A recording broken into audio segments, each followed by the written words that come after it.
L'heure est grave, mes amis, c'est l'équipe du soir. Bonsoir, nous sommes à l'hôtel Accor Arena, anciennement Bercy, pour les anciens comme moi.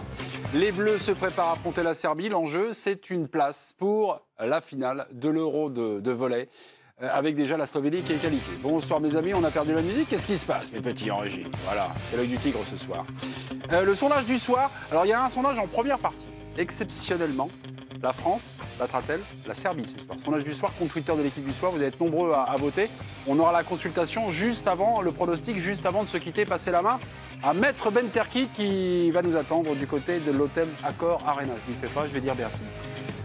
Mes petits, présentation. Nous avons un volleyeur ce soir en président de l'équipe du soir, Étienne Didon. Bonsoir à tous, je suis très content d'être là. On m'a pris pour le spécialiste volley, donc voilà, c'est normal que je sois président ce soir. Donc, et Étienne, la dernière fois que vous avez fait du volley, c'était à l'école, c'est ça à peu près? Non, sur la plage en Bretagne, sous les cocotiers, on a l'habitude de jouer au volley. Donc, sur la plage des cocotiers en Bretagne. Voilà, ouais, complètement logique, non? Ok, mes petits. Et le petit blond de l'équipe du soir, Giovanni Castaldi, bonsoir. Ça va? Ouais. Ouais. Vous, la dernière fois que vous avez pratiqué le volley, c'était quand? Ça devait être au collège ou au lycée, quelque chose comme ça. D'accord. Pas de cocotier, pas de Bretagne, pas de plage. C'était donc il y a 3 mois, merci beaucoup. Le poignardeur est dans la place. Bonsoir poignardeur, en tant que journaliste, grand reporter de l'équipe, vous, tous les sports, évidemment, vous concernent, bien évidemment. Aucun sport, notre secrétaire. On pense tout de suite au biathlon. C'est dingue la vie. Bonsoir Damien. Le spectre de l'équipe du soir. 1-2, comment ça va? Ça va. Ouais. Spécialiste du contre. Rien ne m'arrivait. Pour ceux qui connaissent, moi je joue au volley à Montalivet, au centre Lyon-Marin quand j'étais jeune. Il y avait beaucoup de très bons. C'était donc il y a 60 ans. Nous avons Grégory Schneider qui est là. Grégory, vous, la dernière fois que vous avez fait du volley, c'était hier soir à l'équipe du soir. Donc vous êtes... Bonsoir, messieurs, dames. Bonsoir. Ça va? Très bien. Ok. Mes petits, allez les Bleus, on va tout de suite filer et y retrouver un homme qu'on adore et que vous avez certainement découvert, Xavier Richefort. Ancien quand même champion de France de volley avec le Paris Saint-Germain volley. C'était dans les années 90. Mais là, on ne va pas lui parler de sa carrière, on va parler du match qui nous concerne. Je vois les images de l'hôtel Accor Arena avec quelques échauffements des Bleus. Ah, connexion avec Xavier Richefort. Bonsoir Xavier. Bonsoir Mémé, bonsoir à tous. Ça fait plaisir d'avoir une sacrée belle bande de spécialistes. Mon Xavier, j'ai 2-3 petites questions flash à vous poser. On vous avait quitté, bon, hier soir, mais la dernière fois que vous avez commenté un match en direct, c'était à Nantes, dans une ambiance de feu. Là, maintenant, ouais. Bercy, c'est mieux, c'est moins bien. Enfin, qu'est-ce qui se passe derrière vous? Racontez-nous. Alors, la structure même de la salle n'a rien à voir avec celle de Nantes. Le Hall XXL, le public, ils étaient 8000. Le public était un peu plus près, c'était un peu moins grand. Mais là, ce soir, on annonce un Bercy, enfin un Accor Hotel Arena quasi plein. Donc je peux vous dire qu'il va y avoir une ambiance de dingo qui va porter cette équipe de France. Les organisateurs ont ouvert les portes 1h30 avant le coup d'envoi qui est à 21h. Et déjà, voilà, il y a des spectateurs qui commencent à arriver. Les ambianceurs sont là, ils font un travail remarquable. Et vraiment, ça va être le feu ce soir à Bercy. Autre question, mon petit doigt m'a dit que Kevin Tilly était forfait ce soir, peut-être forfait pour ce week-end, donc forfait pour l'Euro. Vous confirmez ou pas, Xavier ? Non, je ne confirme pas. Kevin Tilly était là il y a quelques instants. Là, il est sorti du vestiaire avec ses copains. Il est en tenue. Voilà, il a fait quelques petits tours avec la balle comme ça. Alors oui, effectivement, il s'est reblessé un petit peu là où il s'était blessé à Nantes ce matin. Donc petite frayeur. Il a un super hématome. Vraiment, il est très courageux d'être présent sur le terrain. Mais bon, les médecins et les kinés font un travail remarquable. Et donc il pourra peut-être pas tenir sa place à 100%, mais en tout cas, il est sur la feuille de match et il pourra normalement être utilisé par son papa de sélectionneur. Pardon Xavier, on est en train de voir quelques images tournées il y a quelques minutes. On voit pas l'hématome, on voit des bandages sur les genoux, mais c'est où son hématome, Xavier? C'est au niveau de la cuisse gauche. Regardez. Ok. Là, à ce niveau-là. Mais il a un gros emplâtre sur la cuisse. Mais a priori, voilà, d'après les membres du staff que j'ai croisés tout à l'heure, notamment Arnaud Josserand et Pascal Foussard, il est opérationnel, allez, à 95%. On fait le point également avec Julien Linel parce qu'hier soir on a passé des images. Franz Grandvorka, notre consultant, était on regardait ça, il se faisait masser. Je crois qu'il y avait une cheville qui était douloureuse. Il est apte ou pas ce soir?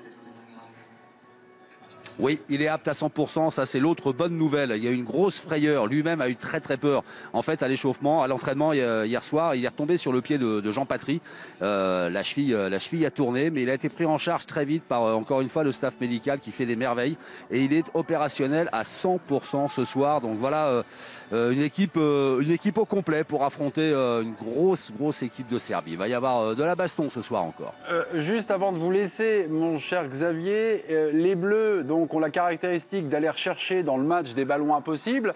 Et est-ce qu'ils ont regardé ce qu'il y avait derrière les panneaux publicitaires? Est-ce qu'ils ont fait une petite reco de la salle? Parce que il y a failli avoir quelques accidents graves durant cet Euro pour les Bleus. Il y a eu des recos ou pas?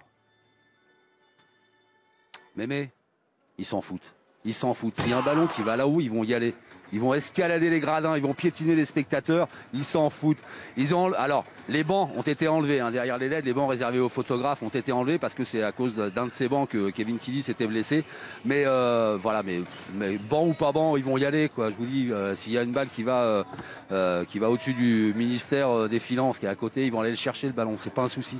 Ok, donc on connaît déjà votre prono. Les Bleus sont montés à bloc. Merci beaucoup Xavier. On va vous écouter comme tous les soirs avec plaisir. Donc nous commenter le volley, nous faire rêver. On va passer à la deuxième question. Ils jouent contre personne, les Bleus, parce qu'il n'y a que qui s'échauffent, là. Ouais. Interdiction Interdiction d'échauffement pour les Serbes. Ils sont sûrs de se qualifier, quoi. Ouais, on est à la maison. Maintenant, on va passer à la case sexy volley. Question personnelle aux chroniqueurs de l'équipe du soir. Et vous, chers téléspectateurs, peut-être qui nous regardez, vous allez passer sur le compte Twitter de l'équipe du soir pour réagir. Quand vous regardez du volley, qu'est-ce qui vous fait grimper au rideau? Qu'est-ce qui vous fait vous lever du canapé? J'ai 3 choix à vous proposer. 1, une belle attaque, choix numéro 1. Regardez. Impeccable pour Erwin Ngapet. Oh! Mais quelle réception derrière. Il est tout seul, il est tout seul. Allez, on réorganise. Ouais. Oh! La fusée Ngapet! Une belle attaque, choix numéro 1. Il y a aussi un beau contre, choix numéro 2. On y va. Réceptionné à deux mains par Juan Torrena. On va chercher Zaïd. Il est dans la boîte! Ouais, ça a été freiné par le filet. Zaïd, ça filait plus là. Il peut plus attaquer. On va chercher Deli. Restez dans la boîte, c'est bloqué. On a un contrat, Julien Linel. Allez! Oh là là là là! Smash, bloc, et maintenant, une belle défense. Choix numéro 3. Ouais, réception impeccable. Ah, la défense de Génia. Oh, c'est difficile. Non, ça revient, splendide. C'est pas difficile. Encore, il faut la jouer. Oui! C'est pas difficile. Le volley avec Ségal et l'équipe de France. Smash, bloc ou belle défense. Quand vous regardez du volley à la télé, qu'est-ce qui vous fait sauter du canapé, grimper au rideau, habillage à l'américaine? Et on y va. Étienne Didot, notre président, c'est quoi? Les attaques pour moi. Le smash, les attaques. Damien Lodor. Bloc. Grégory Schneider. Le bloc. On va contourner juste un peu Gilles Favard, juste, mais pour lui donner la parole en toute fin. Moi, c'est le contre, le bloc. Ah, le contre? Le bloc? J'adore. Alors Gilles, je vous fais parler en dernier. Parce que mon petit doigt me dit que vous, ce qui vous fait sauter du canapé, grimper au rideau, c'est les belles gonzesses. Ben moi, c'est le tenue des gonzesses, oui. Quand je regarde du volley féminin, je regarde que ça. Ah oui, non, mais féminin, mais là, on est... On regarde, j'ai un choix. Là, regardez, hier, il y avait Slovénie-Pologne. Ouais. Est-ce que ça vous le fait lever du canapé, ça? Une belle gonzesse comme ça. Vous la voyez ou pas? Celle-là, je reste assis. Vous restez assis? Ouais. Choix numéro 2. J'aurais dû, moi, les choisir, parce que si je compte sur vous, on va avoir que des pommes de terre. Comme gonzesse. Choix numéro 2, Gilles. Regardez votre tour. Regardez, ça va repartir. On y va? Celle-là non plus, je la laisse. Celle de gauche, je la laisse. Ouais. La droite, vous prenez, non? Il faut que je les vois de plein pied. Hein. Là, je ne vois pas les plantes, je vois que les têtes. Donc, Le producteur de l'émission, Mathieu Maes, me demande d'être un petit peu plus technique dans cette émission. Mais petit, on y va. Vous, Étienne, ce qui vous fait lever de votre canapé, ce qui vous fait prendre votre pied, c'est les smashs, les attaques. Ouais, les attaques. Je trouve que c'est celle qu'on a vue d'ailleurs était splendide parce qu'elle était nette. Et c'est surtout la construction. Voilà. Ouais, je suis footballeur, je suis pas volleyeur, donc on essaye de comprendre un peu la tactique et comment ils mettent ça en place. Et c'est vrai que l'enchaînement de la passe, de la fin de ce match, du mec qui arrive derrière et qui écrase tout, je trouve ça doit être tellement travaillé, tellement organisé que pour moi ça m'impressionne. Il y a des finisseurs extraordinaires, mais c'est surtout la construction qui m'épate parce que ça doit être l'art du leurre en fait. Ouais, exactement. L'art de la fausse piste. C'est vraiment impressionnant pour moi. On le voit là encore, là, hein, avec évidemment le leurre, les deux qui arrivent au centre, et puis finalement ça se finit avec une passe de Tonuti derrière le dos et la finition pour Boyer. Voilà, j'étais en train de chercher son nom, Stéphane Boyer. Ok pour les smash. C'est le seul à avoir dit les smash. Ouais. Gilles, évidemment, on plaisantait. Vous, c'est les blocs, les attaques ou la défense, Gilles? Les contres, moi j'adore ça, les blocs. Les contres ça, ouais. Les contres, bah en fait, c'est tout le ville-peuple à dire. Pourquoi? Les contres, déjà, il y a un sens du timing que je trouve exceptionnel parce qu'il faut anticiper, faut sauter au bon moment. Et puis il y a quelque chose que j'aime bien, c'est la défense qui reprend vraiment le dessus sur l'attaque. Le côté aussi où c'est une vraie action décisive parce que 95% des comptes, ça finit, ça fait point et fatalement. Et voilà, il y a quelque chose de là, pour une fois, dans le sport collectif, on humilie quand même souvent, je trouve, via l'attaque. Par exemple au basket, un beau dunk, un beau shoot, etc. Le bloc, c'est quand même l'arme la plus humiliante du défenseur. Et à mon sens, ça donne un vrai ascendant psychologique. Tu te fais contrer 2 fois, tu ne remontes pas pareil la fois suivante. Donc psychologiquement, c'est intéressant. Est-ce que le bloc, c'est le QI-volet d'une équipe? C'est la façon dont, finalement, de comprendre ce qui se passe en face. Et donc de l'anticiper. Déjà, c'est surtout le score. Parce qu'il y a plus de points qui sont marqués en attaque qu'en défense. Donc si vous faites un point sur bloc, il est plus cher qu'un point que vous faites sur attaque. Donc c'est quand même quelque chose de... Avant, on marquait que, je vous rappelle qu'avant, au volley, on ne marquait pas que quand on servait. Oui. Donc c'était les blocs qui ont changé les règles. Heureusement, parce que ça durait 3 heures. Une émission à 6h du matin. Mais comme quoi... c'est vrai. Non, mais pourquoi?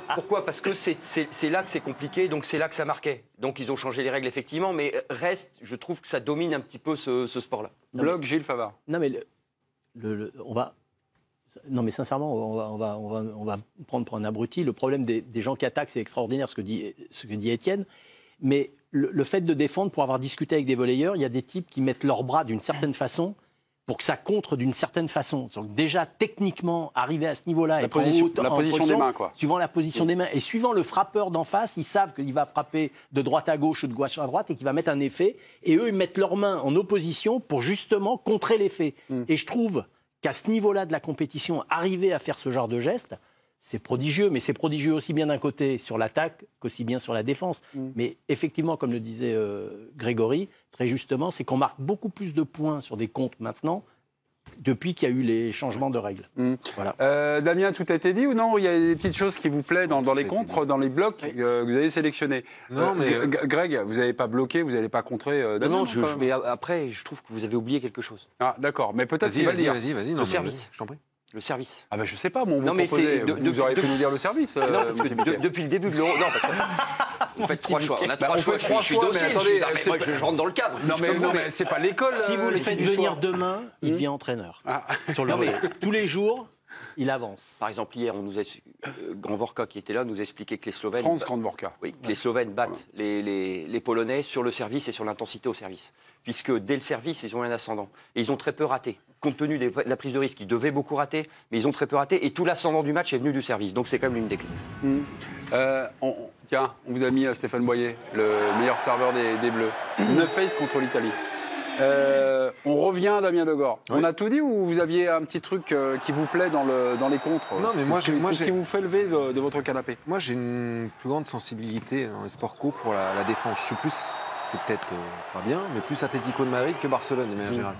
Et l'organisation défensive des équipes de sport co me fascine. Et je pense que ça nécessite, même si les blocs sont souvent individuels, c'est pas un travail individuel, c'est un travail collectif, c'est un travail de déplacement. Et je trouve ça assez remarquable. Et effectivement, le côté rareté de ces points, c'est moins fréquent que des belles attaques, fait que je trouve ça plus marquant. Marquant. Marquant. Pas utiliser un terme. Non, mais plus marquant. Hein.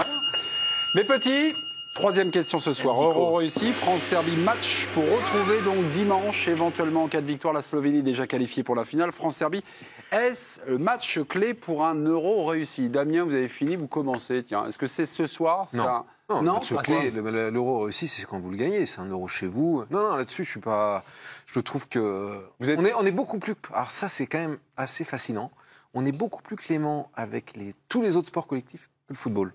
Le football, un Euro réussi, je me souviens très bien des débats ici, l'Euro 2016, un Euro réussi, c'est un Euro gagné pour l'équipe de France.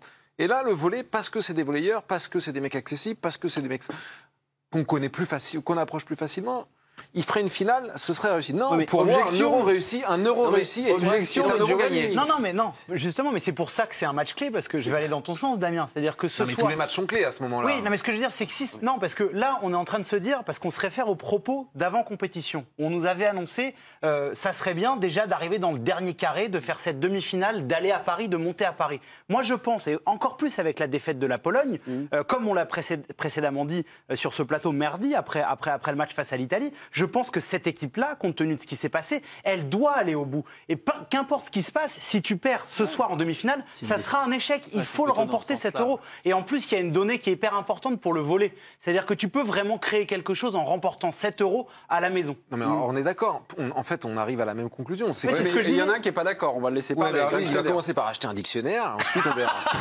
Pour le moment, le match clé pour un euro réussi, c'est la finale, c'est tout. Vous devez nous faire bloquer, vous devez nous Tous faire les matchs sont contrer. clés. Non, non.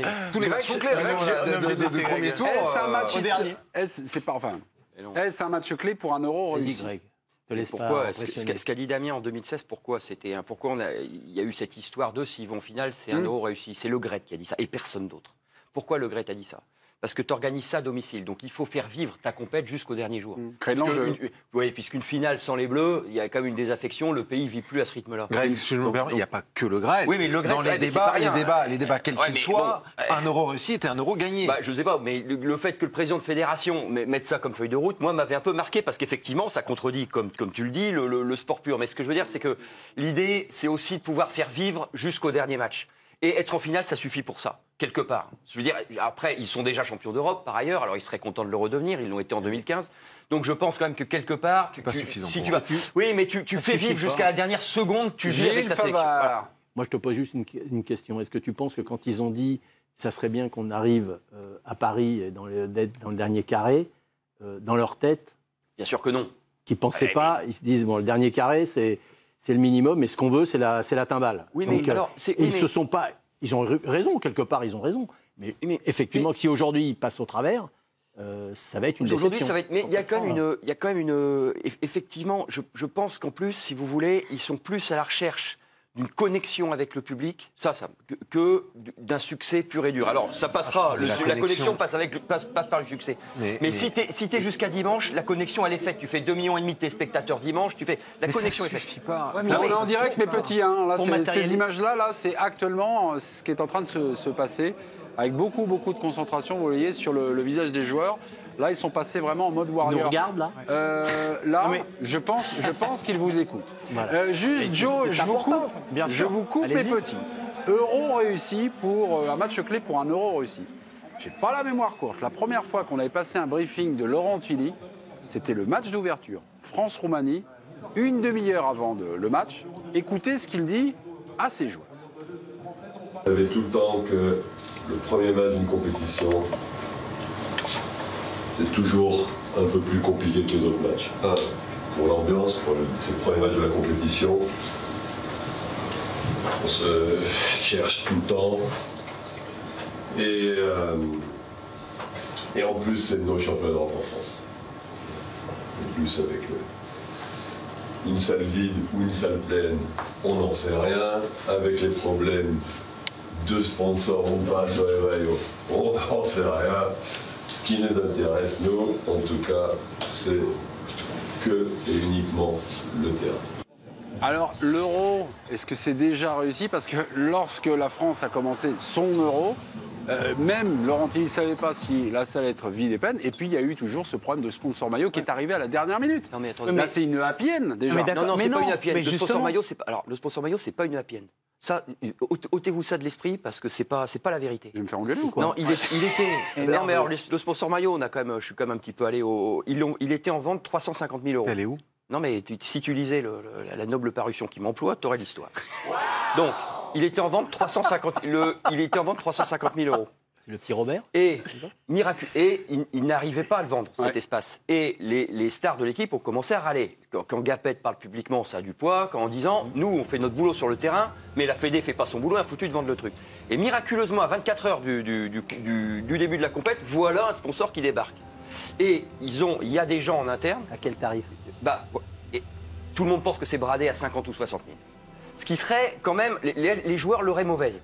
Parce que brader le maillot national ou faire jouer ces joueurs-là avec un maillot dont on a cassé le prix dans ces conditions, je peux vous dire qu'en interne, ça fera du bruit. Donc le sponsor maillot, c'est pas un compte de Si je peux me permettre. Voilà. Soit, admettons qu'il l'ait vendu à 50 000 ou 60 000, ils ont mis des bonus par tour passé. Ça, c'est une évidence. S'ils n'ont pas fait ça, il faut qu'ils changent de métier. Hein. C'est pas impossible qu'il y ait quelque chose. Non, après, si c'est 60 000 et 10 000 de primes si vous gagnez, il faut qu'ils changent de métier. Mais s'ils sont partis sur cette base-là à 60 000 et qu'ils ont mis des bonus successifs et surtout quantitatifs et qui se chevauchent, ils vont pas arriver loin des 300 000. Hein, moi, ce que je vous dis, c'est pour te répondre à ta question. Oui, mais ce que je vous dis, tout, moi, c'est que dans le staff de l'équipe de France, il y en a qui les ont là. Si le maillot est bradé, il y en a qui les ont là. Et là, je parle de joueurs, je parle d'encadrement. Le président Didot prend la parole. Après, c'est un autre débat, mais bon, je pense que pour en revenir, moi, je voulais en revenir surtout sur le débat du maillot. Ouais, c'est pas le sport favori en France, c'est pas le grand sport, donc c'est vrai que c'est décevant, mais c'est pas forcément ce qui nous intéresse. Mais pour revenir à ce match de ce soir, c'est quand même une équipe qui est une des plus grosses équipes au monde, en Europe, etc. Une grosse équipe.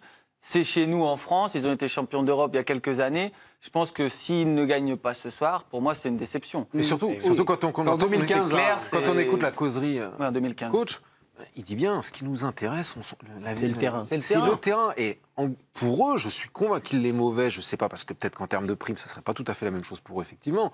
Mais ce qu'on va retenir, c'est pas de savoir le nom du sponsor maillot, le montant du sponsor. C'est leur parcours final. Giovanni Castaldi, à la fin de son intervention, disant c'est un match et un tournoi extrêmement important pour l'avenir du volley en France. Ça va être quoi? Parce que j'ai l'impression de reposer les mêmes questions qu'avec la Coupe du Monde féminine. Exactement. Non, mais c'est important parce que là, ce dont Est-ce que c'est juste important pour l'équipe? Mais non, mais c'est important sur le terrain. Non, mais c'est important pour le terrain. Mais évidemment que c'est important pour le futur du volley en France, parce qu'on sait très bien que quand on gagne une compétition, mais pour ça il faut la gagner, tu peux créer un élan, ça peut surfer positivement. T'as raison. Quand tu gagnes une compétition chez toi, c'est ça. Oui, parce qu'en 2015, tu la gagnes. À l'extérieur. Et il se passe pas grand-chose. Mais chez toi, au niveau des licenciés, tu sais pas, ça se trouve il y a des gamins qui découvrent ce soir ou des gamines bien sûr qui découvrent le volley ce soir. Pendant plusieurs semaines, ils vont voir les gens célébrer ça. Ils vont se dire plutôt que de faire du foot ou du tennis, moi aussi j'ai peut-être envie de faire du volley. Donc c'est important. C'est quoi le match de Canal de foot ce soir? Non, c'est Marseille-Rennes. Marseille-Rennes. Je vous garantis, quoi qu'il fasse, Marseille-Rennes, ça bombardera dès le lundi matin. Le foot a tellement tout mangé maintenant. Que, non, mais ça me fait mal au cœur. Ça me fait mal au cœur. S'ils sont en finale et qu'ils gagnent, ils sont devant. Bien sûr qu'ils sont devant. Sauf si Marseille perd contre Rennes. Gilles, je suis désolé, mais Gilles, vous êtes en train de lancer un pari pour un resto à Grégory Schneider, on est bien d'accord? Non, je vais l'inviter d'abord, c'est plus simple, comme ça résout. Juste amender un tout petit peu le propos de Giovanni quand même. Allez-y rapidement. Mais le hand qu'a gagné en France, ça n'a pas généré un... Ça a progressé un peu. Ouais, mais quand même, c'est la meilleure pub, le reste qu'ils ont fait. France-Serbie, les Bleus depuis le début de l'Euro n'ont jamais été contestés. Est-ce un avantage ou un inconvénient pour les Bleus ce soir? On aura ce débat avec Franz Grandvorka. Il y aura un duel entre deux chroniqueurs de l'équipe du soir. A tout de suite.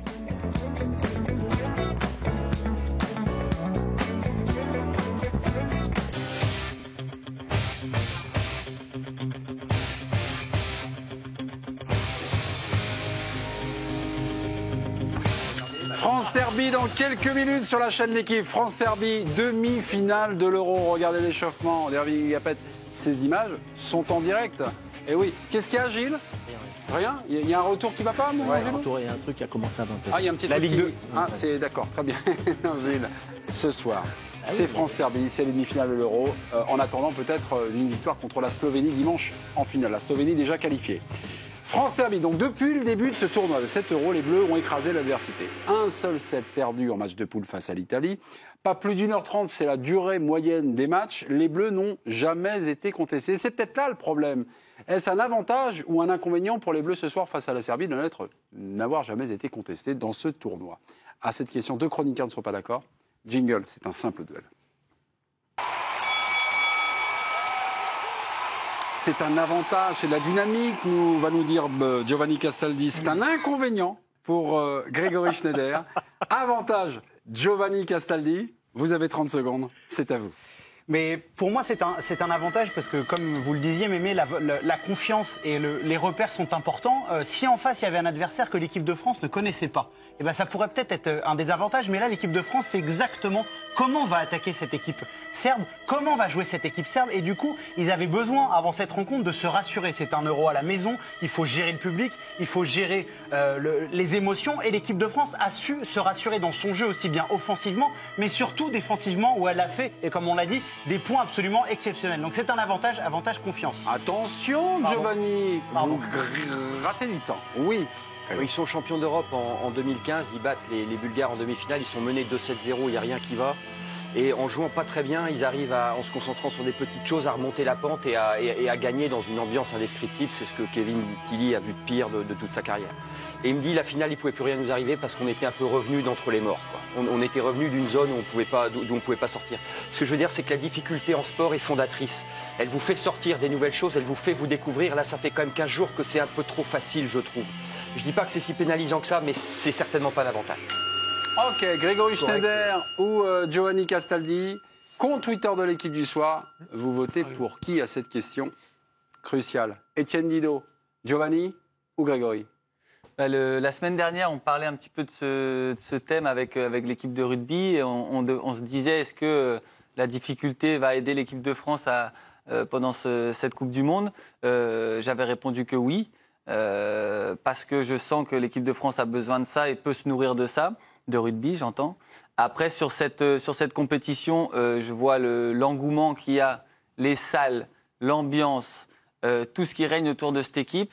Et l'argument qui va me faire pencher pour Giovanni sur ce sujet, c'est aussi la connaissance parfaite de leurs adversaires. C'est-à-dire qu'ils ne sont pas surpris, ils ne peuvent pas être surpris en excès de confiance contre une équipe serbe qui est une très très très belle équipe. Donc je pense que ce soir, ils n'auront pas cet excès de confiance à cause des résultats hyper positifs. Et c'est pour ça que je donne mon point à Giovanni. Non, c'est bien, c'est bien amené. Vous l'avez bien poignardé, Grégory. Non, mais vraiment, pas du tout. D'une manière extrêmement extrêmement élégante, Étienne. Ça me rappelle vous, footballeur sur le terrain, toujours élégant.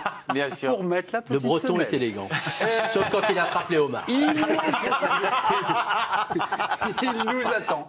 Du haut de ses 288 sélections en bleu, c'est notre consultant qu'on adore, Franz Grandvorka.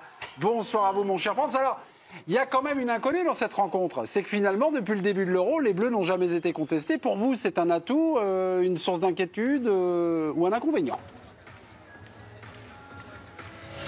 J'ai confiance en cette équipe de France. J'irai même plus loin. Je pense que cette équipe de France, elle s'est créée son parcours, elle s'est créée sa dynamique, elle s'est créée sa force. Dans le sens où elle a su s'adapter à chacune des problématiques des équipes qu'il y avait en face. En plus de ça, les Serbes, c'est vraiment une équipe connue, reconnue, avec des résultats. Et nos joueurs français les connaissent quasiment par cœur. Certains ont joué même ensemble en club. Donc vous voyez à quel point cette équipe de Serbie ne pourra pas surprendre. Ce qui va surprendre, ce qui va poser problème, c'est la qualité intrinsèque de ces joueurs, la qualité de l'équipe par elle-même et la prestation de ce soir. Est-ce que nos Bleus sont suffisamment reposés? Est-ce qu'ils ont les idées claires pour pouvoir aller au bout? Est-ce que la stratégie a été mise en place, sera bien respectée? Je pense que pour l'instant, les directives de Laurenti ont été parfaitement respectées. C'est en plus un homme qui va chercher la perfection en permanence. Vous l'avez déjà bien entendu lors des interviews. Donc quand même, on a des ingrédients partout qui sont ceux qu'il faut pour aller chercher la performance. Donc je pense qu'il faut rester confiant, il faut rester derrière nos Bleus. Il y a moyen de faire quelque chose ce soir. C'était Franz Grandvorka, du haut de cette 288 sélections. Merci Franz. Bon match avec Xavier Richefort et bon avant-match avec Mesut Benterki. Merci, on se retrouve un petit peu plus tard dans la soirée. On a retrouvé un truc qu'on avait perdu. C'est les confidences d'Erwin Ingapet aujourd'hui dans le journal de l'équipe. Vous avez le sentiment qu'ils ont retrouvé quoi et qu'est-ce qu'ils avaient perdu? C'est une équipe qui s'était construite un petit peu sur la folie et sur les liens qu'ils avaient en jeunes, en junior, en cadet. C'est-à-dire qu'ils se retrouvaient un petit peu à taper tout le monde, ce qui n'était pas prévu parce que les Bleus n'étaient pas dans le concert international. Ils avaient une attitude même jugée parfois provocatrice et hautaine par les adversaires. Je ne sais pas si vous vous souvenez. Chambreuse. Et un peu chambreuse. Et donc d'ailleurs, l'entraîneur leur avait parlé de ça. Et en fait, il s'était dit, bon, finalement, si leur moteur c'est ça, il ne faut pas que j'intervienne. Ils en font ce qu'ils veulent. Et ils ont vieilli. C'est-à-dire qu'il y a des mecs qui ont eu des gosses, il y a des types qui ont mûri, il y a des types qui ont... Et ils se sont un petit peu calmés sur tout ça. Et concomitamment, depuis 3 ans, les résultats sont moins bons. Et ils ont effectivement retrouvé une espèce d'intensité, une espèce de côté un peu sauvage, un petit peu... ça fait 15 jours que c'est revenu. Et effectivement, c'est un peu de... Là-dessus, c'est ça que Ngapet explique ce matin, c'est qu'ils ont retrouvé ce feeling un peu juvénile, un petit peu risque-tout, qui les avait fait. Et bon, à eux de surfer sur le truc. Gilles, les Français n'ont pas été encore contestés dans ce tournoi. Est-ce que c'est un avantage? Mais je crois que c'est un sport qui a besoin d'énormément de confiance. Quand on regarde ce sport à l'intensité où ils sont, je trouve que vraiment le moral, le psychique est très important. Et qu'ils soient passés aussi facilement depuis quelques tours, si facilement non, parce qu'ils sont quand même les Italiens, ils ont gagné 3-7-0, mais les 2 premiers sets, ils ont été les chercher. Je trouve que c'est une confiance qui est terrible pour eux, qui est très bonne pour eux et très, très productive, parce que c'est un sport qui, dès qu'on est un petit peu sur la dégoulinante, je trouve que c'est très difficile de remonter la machine. Donc je pense que c'est un avantage. Ok. Qui gagne? Avantage ou inconvénient le fait que les Bleus n'aient pas été encore contestés dans ce tournoi? Avantage. Et avantage aux petits blonds de l'équipe du soir. Mes petits, on avait juste fait un sondage dans la première partie. Les Bleus vont-ils gagner? La France va-t-elle battre la Serbie? Oui, à 79%. Ok. Habillage à l'américaine désormais. Musique qui fait peur. On y va. France-Serbie, score final par 7. Damien Degor. Score final, quoi. 3-0. Allez, impossible n'est pas français, 3-0. Grégory Rentretto. Les Bleus au tie-break. 5-7. Gilles Favard. 3-7-0. Giovanni Castaldi. 3-1 pour les Bleus. Étienne Didot. 3 également. Ok. Bon, mes petits, on va se quitter là. Juste une information, l'équipe. Une information, Baptiste Chaumier et Mélisande Gomez. Andoni Zubizarreta sur la sellette de son poste de directeur sportif de l'Olympique de Marseille. On en reparlera dans la deuxième partie. Messaoud Benterki, en connexion. Messaoud, bonsoir. Je vous confie les clés de cet avant-match. Bonne soirée à vous, mon cher Messaoud. Et on les prend avec grand plaisir ici à l'Accor Hotel Arena. On est prêt, Mémé, toute l'équipe est en place. Le public est en train d'arriver encore ici à l'Accor Hotel Arena. Ce sera plein tout à l'heure. Les joueurs sont en train de s'échauffer. Moi, je vais rejoindre sur notre plateau, notre studio, Xavier Richefort, Franz Grandvorka, Guillaume de Goulet, lui, est tout près des joueurs pour nous donner toutes les infos. Et France Piron, elle sera dans les tribunes, elle va se balader partout pour vous faire vivre l'ambiance. France-Serbie, demi-finale de l'Euro. C'est maintenant sur la chaîne L'équipe après une courte pause. A tout de suite.